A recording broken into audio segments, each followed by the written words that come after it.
we'll do the live thing first. Like,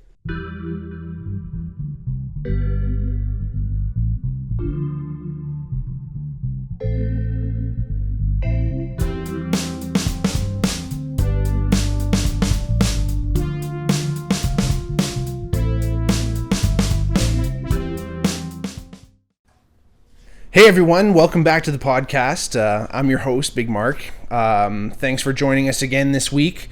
Doing things a little bit different. Like I said before, we're going to do a couple of these more solo podcasts, just kind of, talking to everybody, just kind of my own thoughts, making things happen. But Christian and I were kind of talking. We wanted to do things a little bit more planned, not necessarily just planned, but just with a little bit more of a theme, a little bit more of a direction.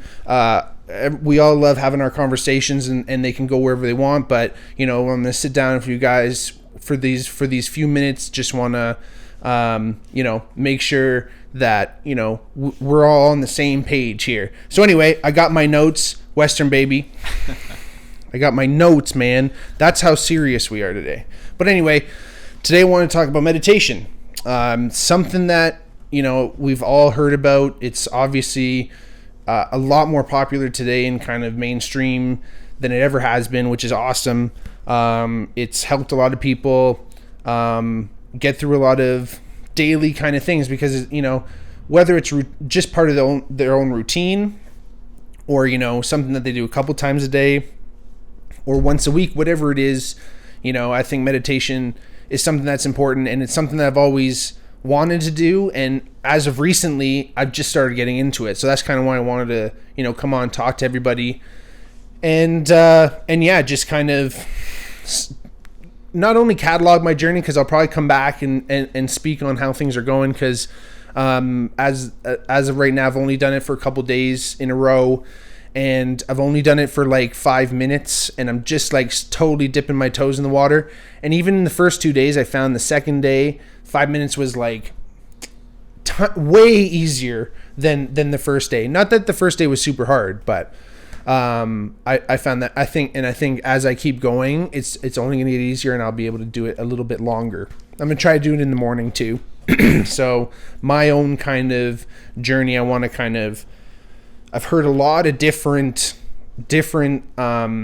styles or different methods for meditation. A lot of it's more or less based on breathing, and some of it can be more mantra based, which we'll talk about transcendental meditation, where you're kind of like repeating the same thing over and over again to yourself, something that's important, to a phrase or a word. But I'm just more talking about just kind of more of a mindfulness meditation, which I just finished listening to a book by Jack Kornfield with a K. He's from the States. He started a meditation workshop in Massachusetts, and then he ended up going over to California, doing a lot of stuff, teaching people meditation more or less. He was born. Got some notes here on him. He was born in 1945, so he's still alive. He got into the Theravada Buddhism, where that's mostly how he studied, and that's what he actually adds to his meditation techniques is some of the teachings from that. He trained actually as a Buddhist monk in Thailand, Burma, and India. So the guy's the real deal. And he's taught meditation since 1974, all worldwide. And he's tried, so again, it's basically a Buddhist mindfulness practice, that he's trying to introduce to the West. He co-founded the Insight Meditation Society, and that was that's the meditation society that he founded in Massachusetts that only grew and went to California. And Duncan Trussell, who's great, I listen to his podcast. He's been on a bunch of people's podcasts, but he's the one who actually introduced me to this guy. So I listened to his book, and the one book that he wrote was Meditation for Beginners. So I thought, hey, that's perfect. I was listening to it, goes through a bunch of different techniques. It actually gives some guided meditations too, which is super cool. And I just wanted to actually read through the sitting meditations, super brief. And I thought it was like a super cool, again, just an intro to meditation. I'm myself, I'm trying to do different things, but this is, I thought, was a great technique. So he wrote this, Jack Kornfield, and it starts with to begin the meditation, select a quiet time and place, be seated on a cushion or chair, taking an erect yet relaxed posture, and allow yourself to sit upright with the quiet dignity of a king or queen. Close your eyes gently and begin by bringing a full present attention to whatever you feel within you and around you. Let your mind be spacious and your heart be kind and soft. As you sit, feel the sensations of your body, then notice what sounds and feelings, thoughts, and expectations are present. Allow them all to come and go, to rise and fall like waves of the ocean. Be aware of the waves and rest seated in the midst of them. Allow yourself to become more and more still. In the center of the waves, feel your breathing, your life breath. Let your attention feel the in and out breathing wherever you notice it as coolness or tingling in the nose or throat, as a rising and falling of your chest or abdomen. Relax and softly reset. What does that say, sir? Relax and softly reset your attention on each breath, feeling the movement in a steady, easy way. Let the breath breathe itself in any rhythm, long or soft or deep. As you feel breath, concentrate and settle into its movement. Let all other sounds and sensations, thoughts, and feelings continue to come and go like waves in the background. Just go up a bit. After a few breaths, your attention may be carried away by one of the waves of thoughts or memories, by body sensations or sounds. Whenever you notice you have been carried away for a time, acknowledge the wave that has done so by softly giving it a name, such as planning, remembering, itching, restless. Then let it pass gently, return to the breath. Some waves will take a long time to pass, others will be short. Certain thoughts or feeling will be painful, others will be pleasurable. Whatever they are, let them be. At some sittings, you will be able to return to your breath easily. At other times in your meditation, you will mostly be aware of body sensations or of plans or thoughts. Either way is fine. No matter what you experience, be aware of it, let it come and go, and rest at ease in the midst of it all. After you have sat for 20 or 30 minutes in this way, open your eyes and look around you before you get up. Then as you move,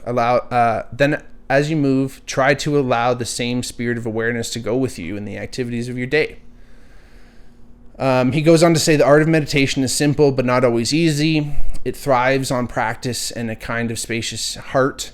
If you do this simple practice of sitting with awareness every day, you will gradually grow in centeredness and understanding.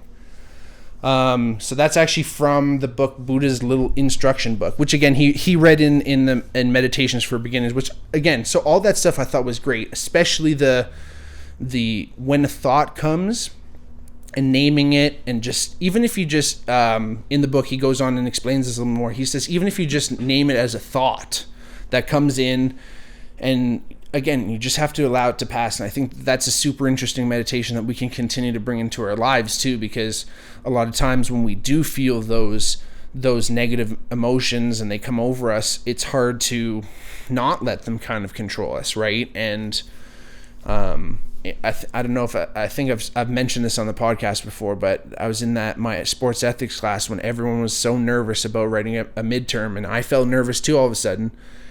And once I recognized that it was because all my peers around me were also nervous, my energy was being affected by that. It changed so much once I recognized that. And that was a really big moment that I try to remember. And it doesn't always happen, and sometimes you get bummed out, or you get angry, or you get upset, or whatever, because of something happened or what someone did. And again, it's about allowing that feeling to happen, not fighting it, but just acknowledging it, just like Cornfield says, name it, and then kind of let it pass. And I think that's the biggest issue with a lot of times when I've tried to meditate, is you always kind of go, oh, what am I supposed to do with all these like fleeting thoughts that come into your head, right? Because you just kind of sit there, obviously, and you know, all these different things are going to come into your head too, right?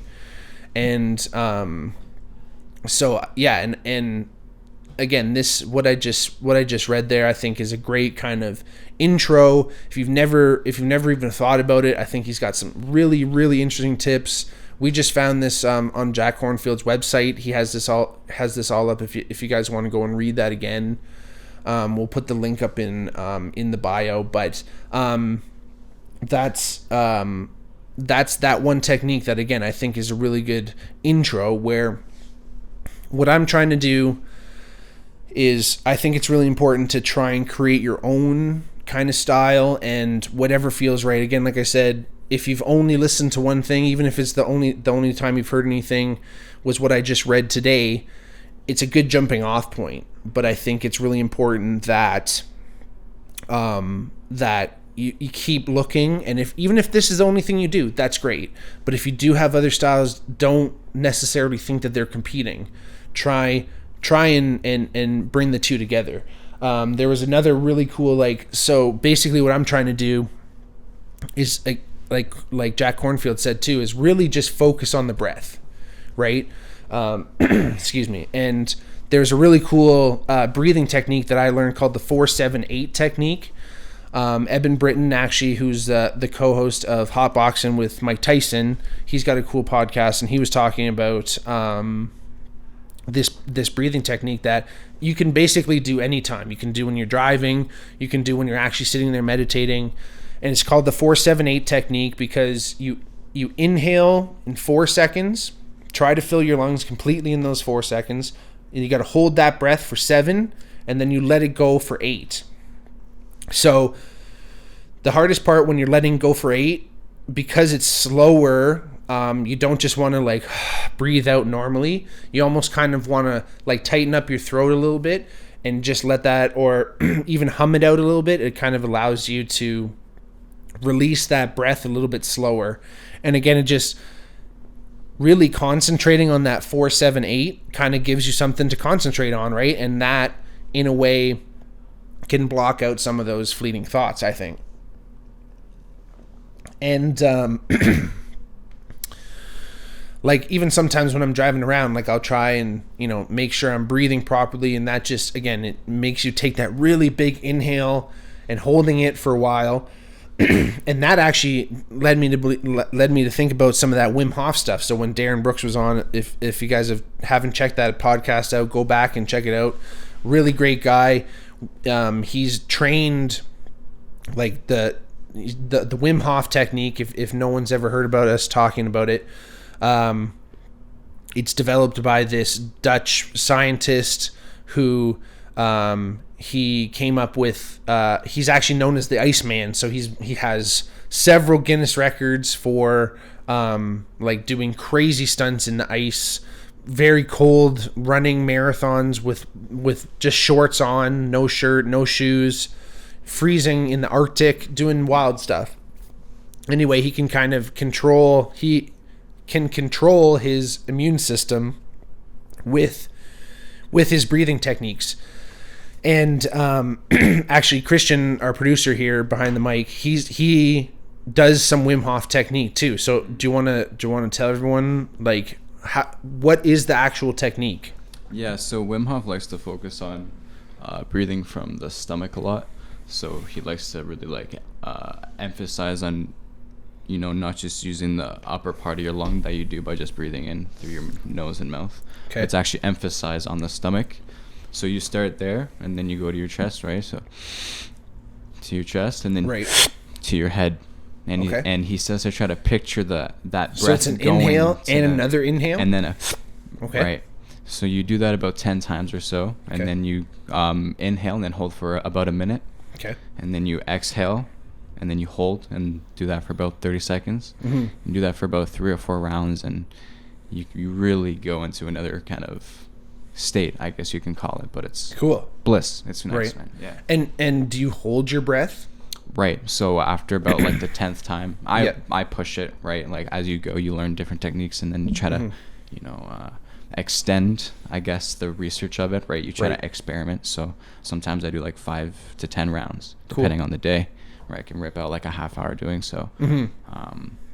But yeah, going through those stages, it's you just you feel your body relax, Right. but your mind's still active, and then you just feel your thoughts kind of leave you.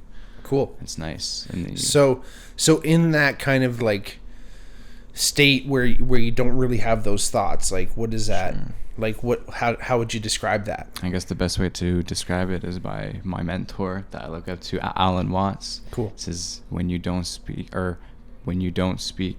it listens, and when you don't listen, it speaks. So it's Interesting. kind of like when you stop paying attention to what's going on around, Right. it speaks to you, whatever. How long does that take, like the Wim Hof method? Well, like probably a good 20 minutes. Okay. For sure. Like if you want to really dive in it, I guess, some people Right. can do it in 5 if they're Right. really good. They have like a hybrid version. Right. I know some, like Dr. Joe Dispenza does it for like an hour. Wow. Right. Like maybe 2. Like he Right. wakes up at 3 in the morning sometimes. And he does Wim Hof? And well, he does his own hybrid version of Oh, it. cool, cool. But it's the same like emphasis of the stomach, chest to the head, and focusing on the top of the head on that Very last breath interesting. and holding. Right.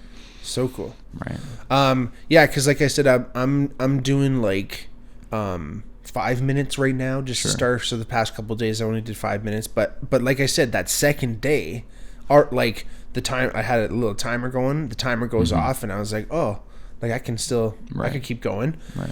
I also, on top of that 4-7-8, I've done a lot of yoga in the past, and they've, that kind of turned me on to kind of chakral energies and that whole chakral map of the body. So you have 7 chakras: the root, the sacrum, the solar plex, the heart, the throat, the third eye or the pineal, and then the crown chakra. That's 7, Sir, right? Correct. They all have corresponding colors. They all have corresponding, and those colors have corresponding frequencies, and it's super interesting, the fact that whole concept has been around for thousands of years, and basically the whole idea is that each sacral center, as they call it, has a corresponding organ in the body, and it also has a corresponding emotion or kind of associated feeling that's kind of like, for instance, the throat chakra is associated with communication. Kind of makes sense. And if your throat chakra is blocked, as they say, you might be having trouble either getting your point across or maybe understanding people too, because it's a two-way street. But that's kind of the idea. And for what it's worth, I think it's a good way to channel that breath to like a specific point in the body. So it's just like this Wim Hof technique that talks about breathing to the crown. When I sit there and I'm doing my meditation, I'm imagining myself literally breathing towards that chakra. And this is, again, like I said, a method I learned in yoga. And imagine the chakra as a lotus flower. So lotus flower type of flower, grows on a pond, super beautiful, has certain amount of petals on it, and each chakra has a corresponding number of petals. So the root has 2 petals, and then it just kind of like, I guess, exponentially goes up, because by the time you're at the crown chakra, it has like infinite petals on it. So there's different hand gestures that, what are those called? Varudas, the hand gestures. Do you know what those are called, Christian? They're called Mudras. The Mudras, right? And the mantras, are like each chakra has a corresponding sound or mantra, like Om or Yam or Ram, and they all have these sounds that again, like I was saying, even with that 4-7-8 breathing technique, that to let the breath out slower, you can kind of hum, or in this case, kind of essentially chant these, and these words have, again, the sound has a certain frequency that also goes along with it. So again, that whole idea of the lotus flower, as you're breathing and imagining, channeling that breath into that, wherever that chakra, wherever it is on, imagine there's a like up and down your spine, imagine it's traveling that way. As you're breathing into that sacral center, imagine that lotus flower starting to spin. And as you're breathing into it, it's starting to spin faster and faster. And once it starts spinning, it'll keep spinning. And then you move on to the next one. So that's kind of the idea. 3 breaths or whatever it takes, really, for you to imagine that you've essentially excited that sacral center. And again, like I said, obviously I've only tried to put this in practice a couple of days, but I learned this a long time ago and tried it a few times too. And a lot of my teachers have been great in yoga and taken us kind of through more of a guided version of that.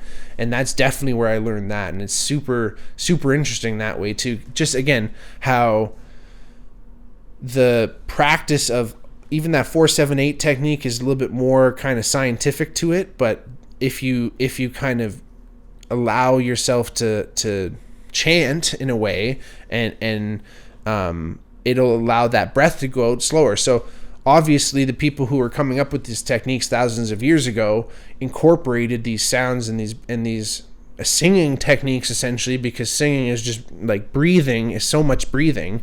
It's that vibration. It's totally vibration, right? It's 100% vibration, right? And that's just super. Like one of my buddies back in school, he was talking about those binaural beats, right, where you basically listen into a frequency, and that frequency is supposed to correspond with certain. And a lot of people thought that was kind of hooey. And the first time I thought about it, I gave it the benefit of the doubt because obviously my buddy was telling me about it, but I, thought back to my physics class. My teacher was telling me about harmonic resonance. Mm-hmm. So everything has a certain resonance to it that at that frequency it will resonate. That sound, however it's produced, if it's strong enough, even if it's, and that's how the Golden Gate Bridge came down, is it the wind and everything started literally vibrating the bridge, and it came apart because it was at that perfect frequency. So if that's the case, every bit of matter has this harmonic frequency, harmonic resonance frequency. Potentially there's structures in our brain that also have these, that also that can correspond with these frequencies. So who knows exactly how that is actually done, because I haven't really seen the research on that stuff. But if that's kind of the mindset, like, it's not really too far out of the realm of possibility, again, to think, all right, if I'm surrounding myself, whether I myself am creating the sound or I'm listening to it, I wonder how it really does affect our body. And that Wim Hof technique too is super interesting too, because you say it takes you to this other place, it takes you to this other state, right, like Alan Watts said, where something can potentially be doing the thinking for you, and maybe that's a collective unconscious kind of idea, but then that's also, that kind of ties into that whole transcendental meditation thing that I mentioned before, where that's a little bit more mantra based, where you're again, you've chosen a phrase or a word. Sometimes a teacher's given you this or whatever. There's something about it that makes sense to you, and you just keep repeating that to yourself, and then that actually takes you to a whole other place. So David Lynch, famous director, he's super into, it's nicknamed TM, Transcendental Meditation. He's super into that. Lots of actors and successful people, if you will, have done this transcendental meditation, where it's supposed to take you into this whole other realm, essentially, where you've just, but to me, again, any of these techniques are just creating a little bit more of a focal point. You know what I mean? Where things are, where your techniques are just allowing you to block out all that extra sensory noise kind of thing, right? And I always thought that was really interesting. The couple notes on that I have. So the technique involves the use of a silently used sound called a mantra. Again, you're speaking it to yourself, and is practiced for 15 to 20 minutes a day. So it's not even that heavy duty. Mm-hmm. But again, I think once you get really good at it, you can hop right into it. And it's funny because I can liken these past couple days, especially comparing the first to the second, that I've done a float tank in the past, and I found that the first time I went in, I felt that it was like the first few minutes it was strange. It was like it was such a new experience that I kind of had to just like, recalibrate myself and just kind of be like, okay, this is cool. And then once I got used to it, I really felt like I got somewhere with kind of like more deeper thinking, and just because there's zero extra sensory. You're not hearing noises. There's obviously no lights. There's no nothing. You're completely deprived. Obviously, that's what it is, sensory deprivation tank. But it kind of shoots you into that mode. But then I felt like, because I think I was in there for an hour for my first time, and I kind of noticed that like after maybe 35-40 minutes, I kind of started like, feeling the water a little bit. Like my mind just started essentially taking over a little bit and just like really running, and just it was hard for me to kind of come back to center. But I found that if I was able to go back, that I'd probably go back into that mode a lot easier. And that's what I found in like the first couple days, which was pretty cool. But I want to keep doing this. I want to check back in with everyone, and I think again, everyone's going to kind of have their own hybrid technique, which is like a really super cool thing about meditation. There's so many apps out there for guided meditations and stuff.